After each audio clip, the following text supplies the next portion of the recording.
to try raw vegan donuts. This one is Snickerdoodle Crunch by Yummy Donut Things.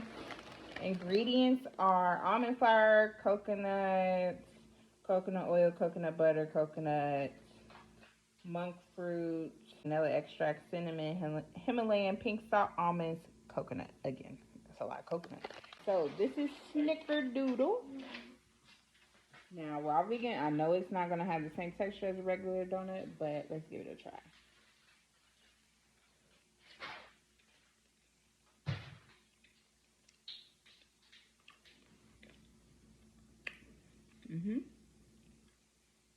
Now, does it taste like a donut? Not really. Tastes like coconut, cinnamon.